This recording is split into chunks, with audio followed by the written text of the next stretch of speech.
Attention, vous écoutez un programme audioactif. Oh, touching! Jack Miller nudging him wide as well. Contact! Miller and Mir, side to side. They bash into each other. The checkered flag is out. It's Zarco versus Martin for second, but the race winner tonight, no questions about it. A stunner from Fabio Quartararo to win, and the battle for second is close, but it goes to Zarco. Bonjour à tous et bienvenue dans un nouvel épisode hors série de C'est qui en pôle. Durant le dernier week-end août, j'ai pris mes clics et mes claques pour moi au FSBK et Carole, durant lequel un pilote que j'apprécie particulièrement faisait une apparition. C'est donc le micro à la main et la dose de stress qui va avec que je retrouve Valentin Debise pour qu'il nous parle de sa carrière jusqu'à son évolution actuelle en Supersport mondial. Préparez-vous, on a enregistré ça dans son box. On le rappelle à Carole, le paddock est ouvert, vous risquez d'entendre des motos passer derrière. Bonne écoute.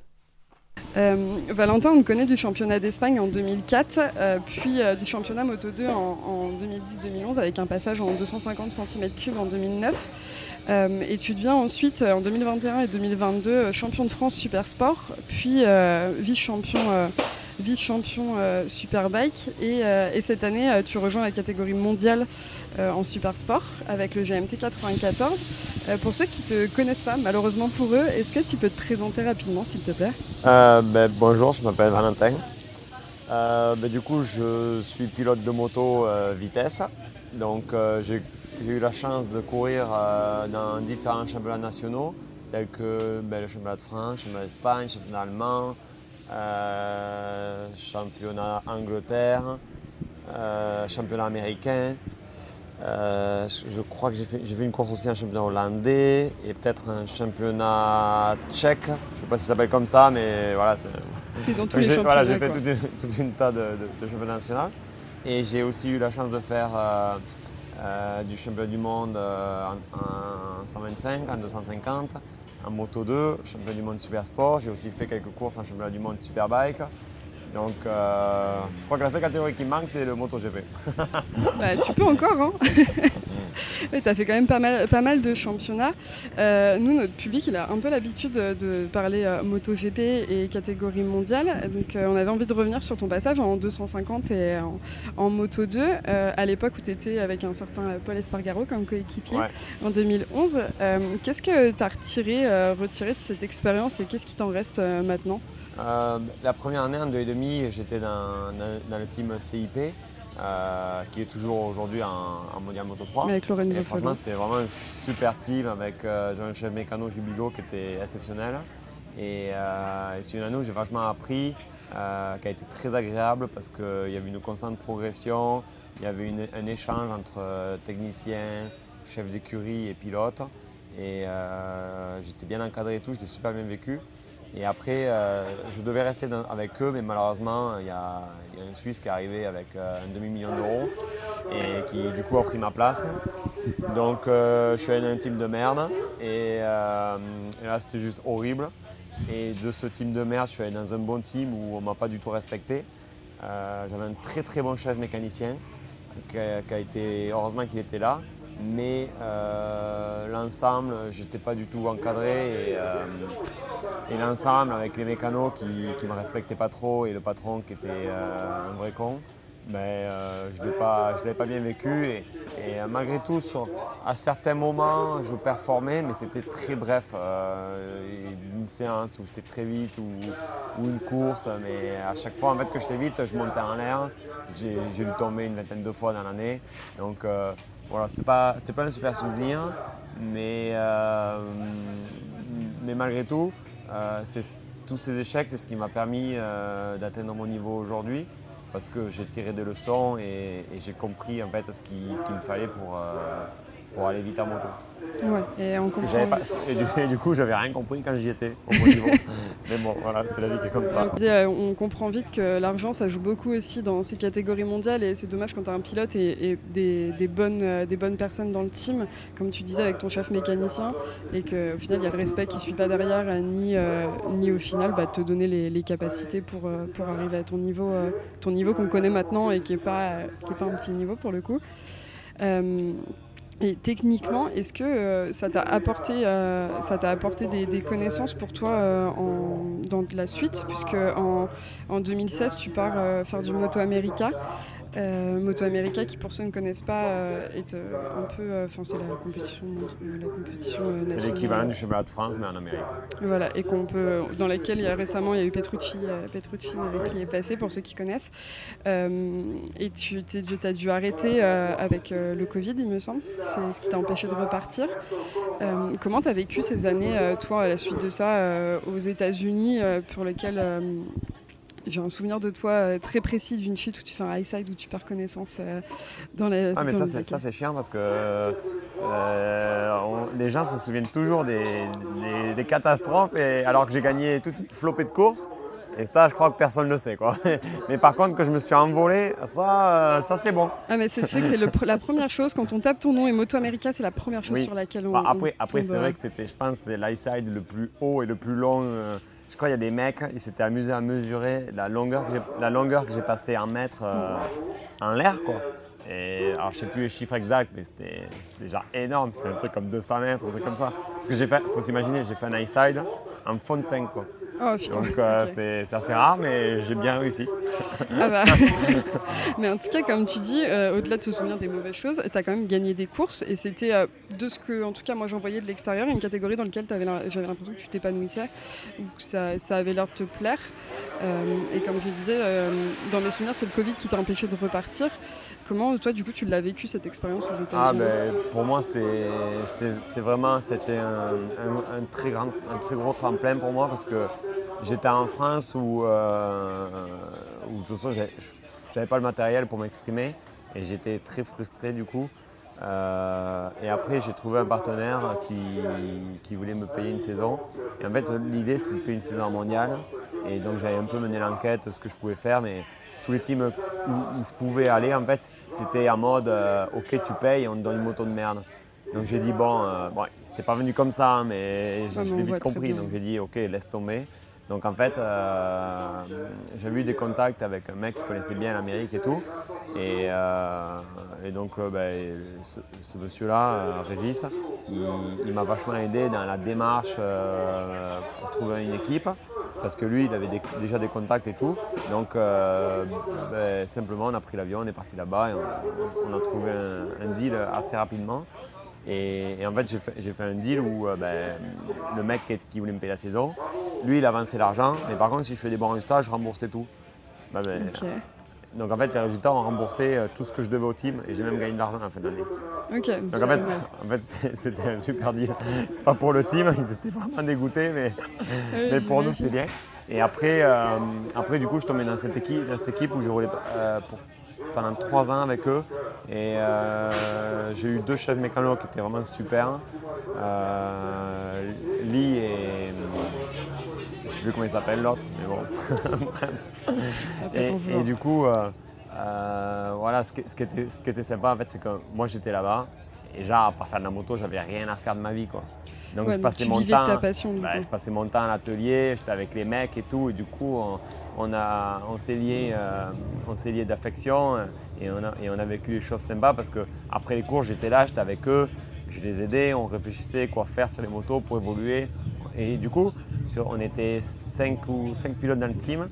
Et finalement, en fait, quand on avait une idée, qu'est-ce qu'on pouvait faire comme réglage ou quoi, on prenait le camion et tac, on allait sur un circuit à côté, on testait. Et finalement, en fait, c'est que moi qui testais. Donc, en fait, je me suis retrouvé avec une moto qui était vachement bien réglée pour moi.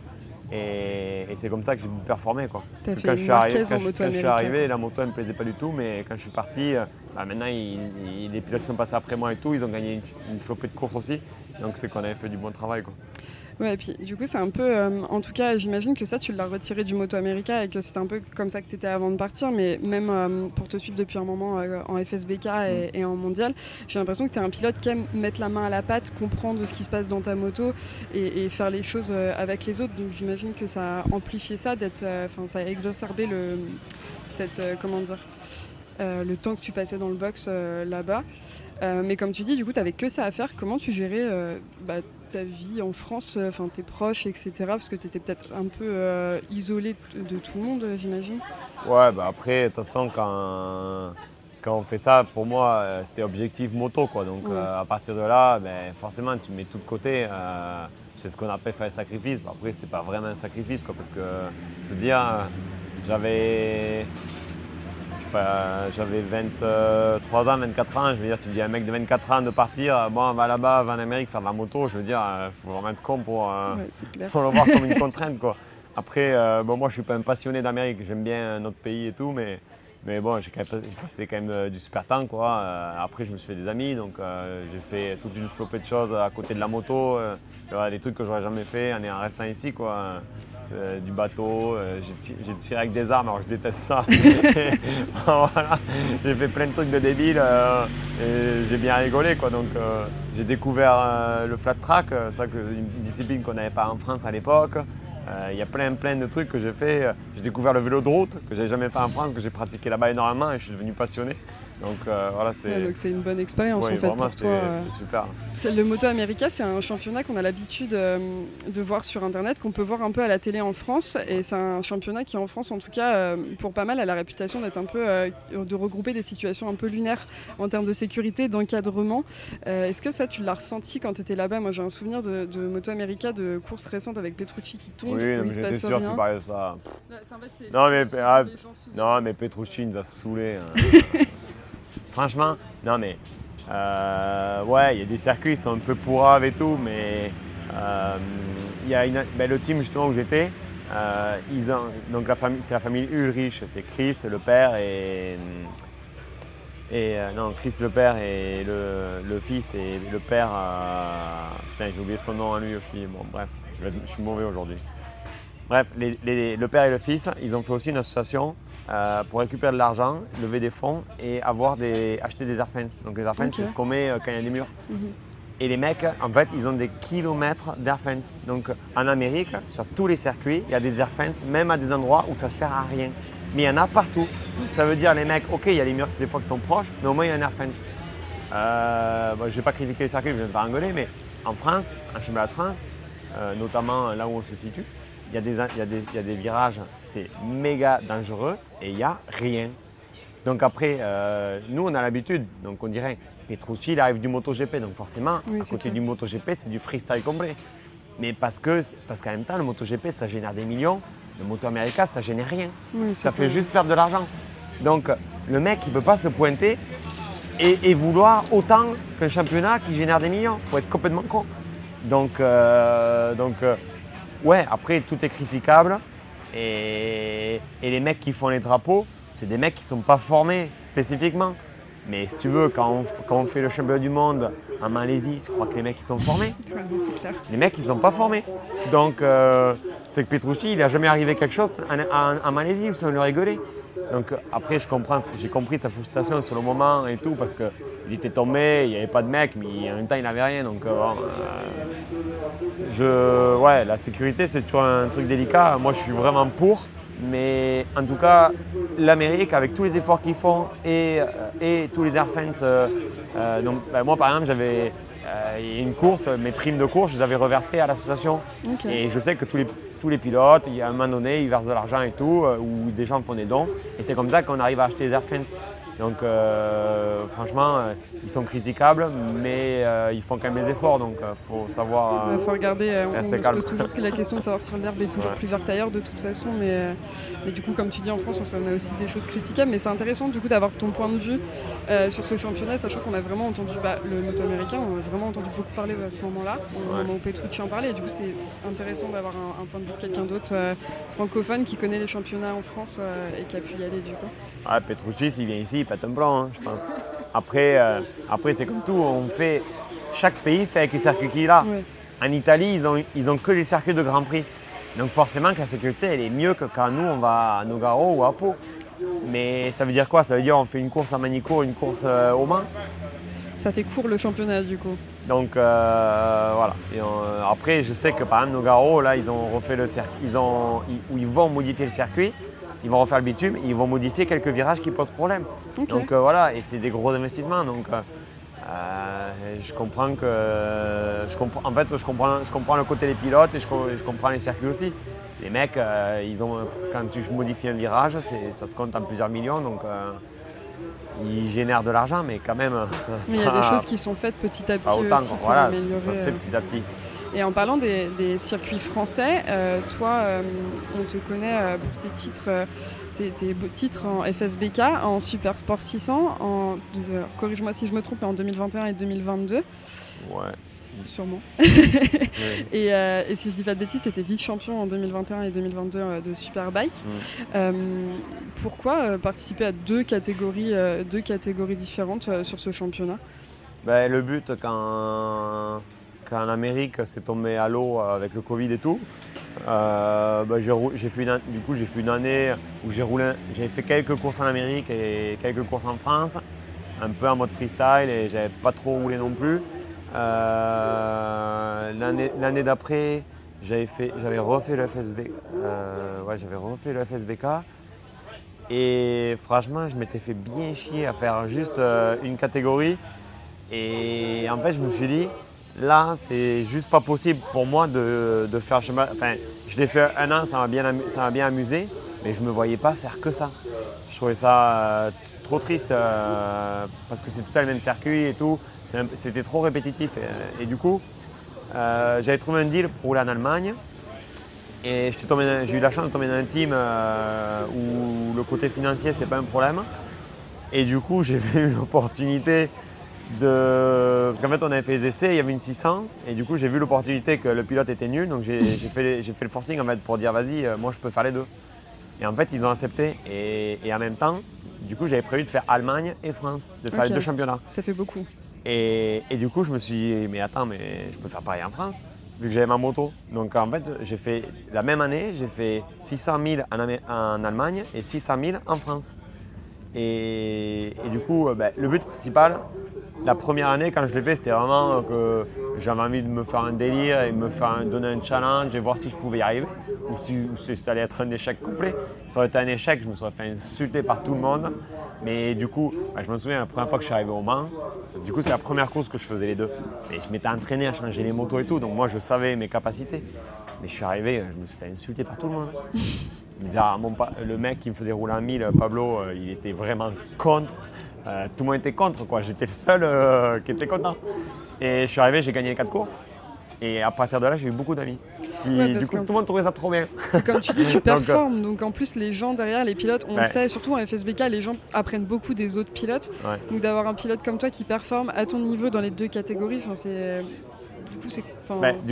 Du coup, en fait, c'est sûr que après, si tu veux, donc là, la première année, c'est pour m'amuser. Et en fait, j'ai vite compris que vu que je faisais quelque chose que personne ne fait, ça attirait l'attention vers moi.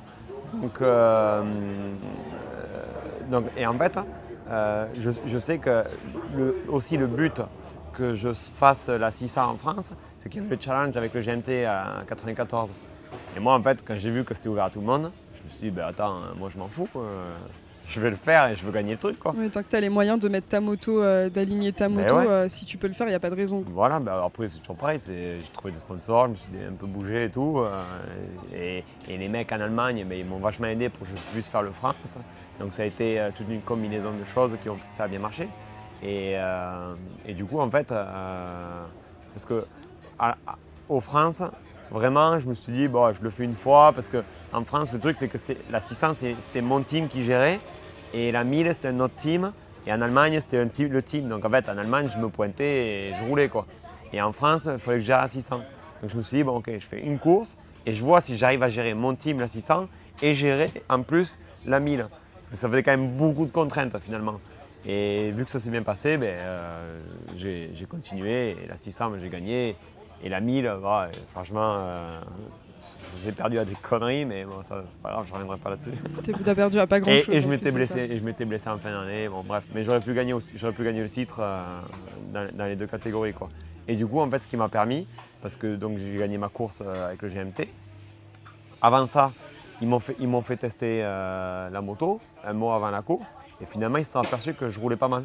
Donc, quand leurs pilotes, ils se sont barrés, il s'est barré, l'allemand, l'italien, je ne sais plus comment il s'appelle.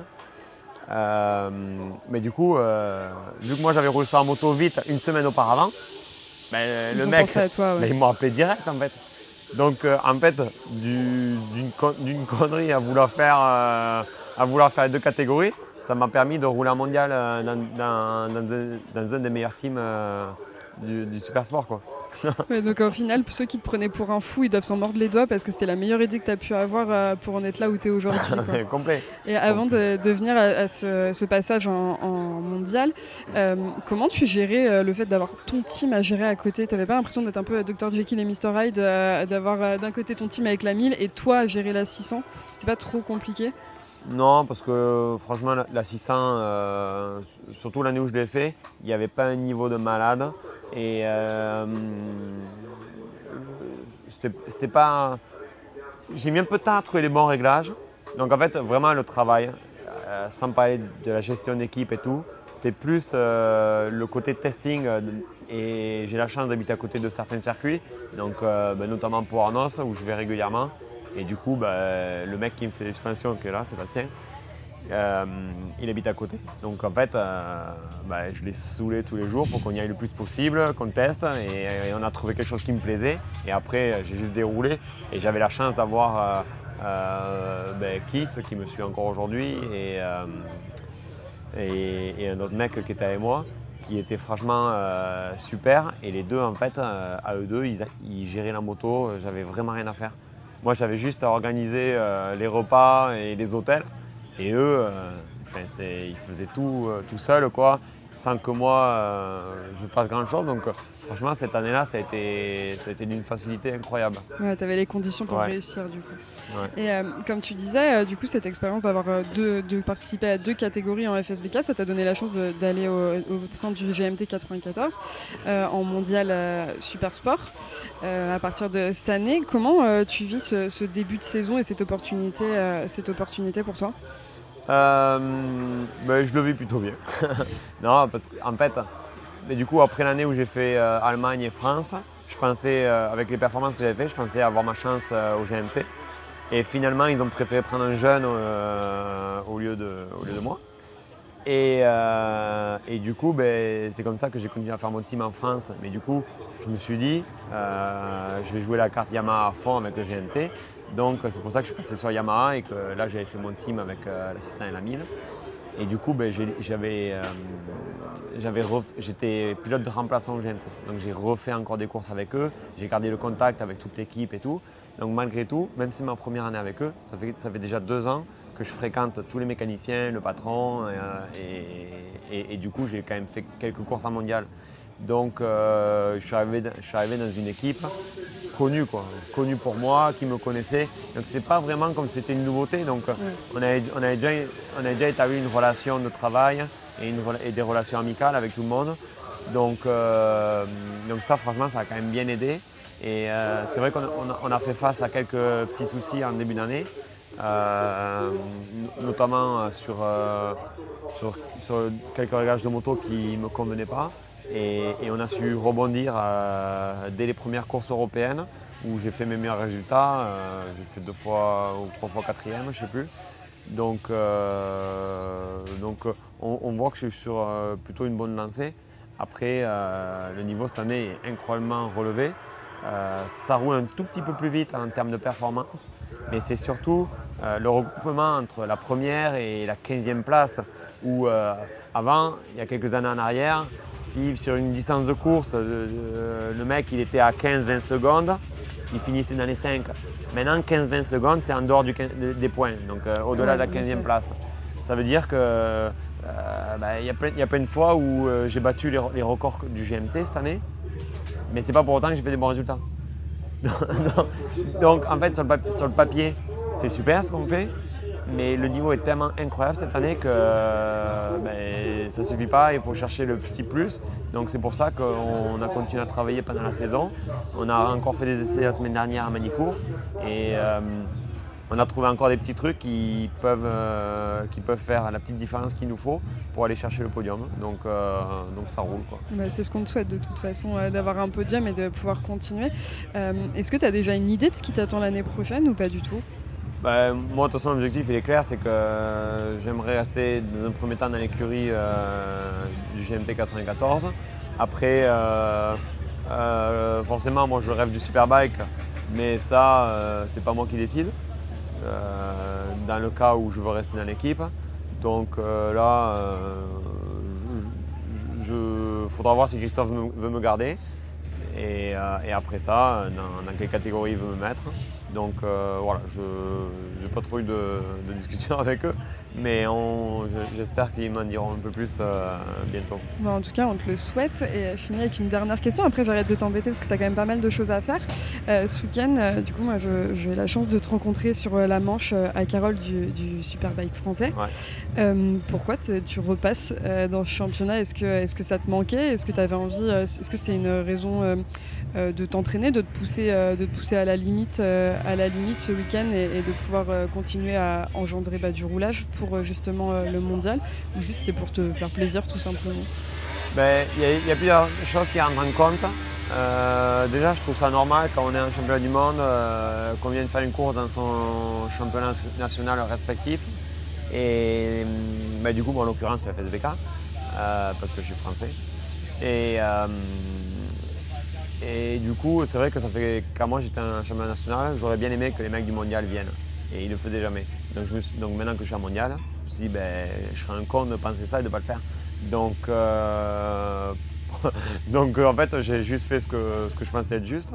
Et après, j'aurais bien aimé faire la course de Pau parce qu'elle est à côté de la maison et que c'est mon circuit d'entraînement. Donc là-bas, ça aurait été un peu plus facile qu'ici.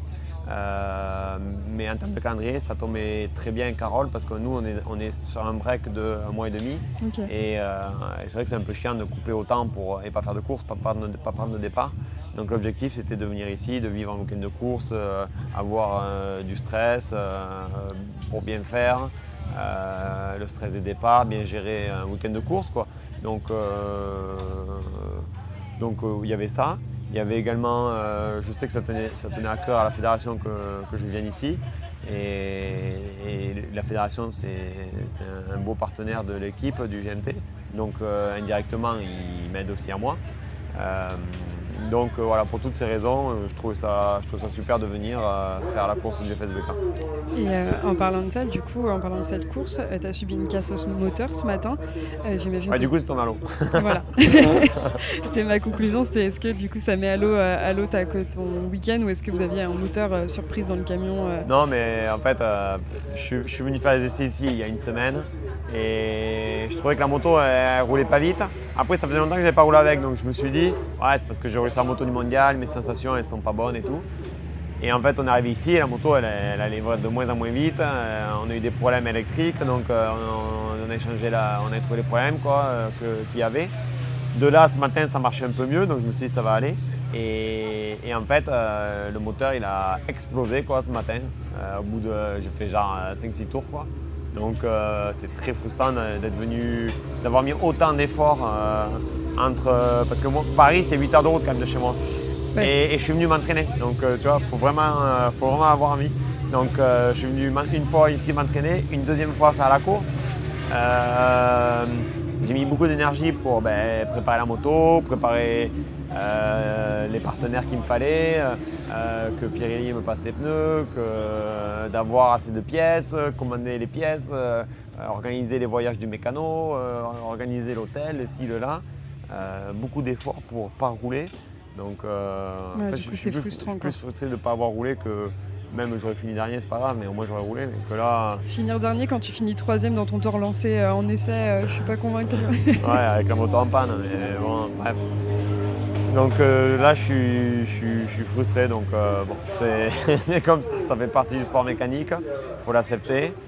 Et voilà, de toute façon, j'avais prévu d'aller rouler la semaine prochaine une journée, j'irai rouler 2 jours, au moins ça calmera ma frustration. Voilà. Je comprends.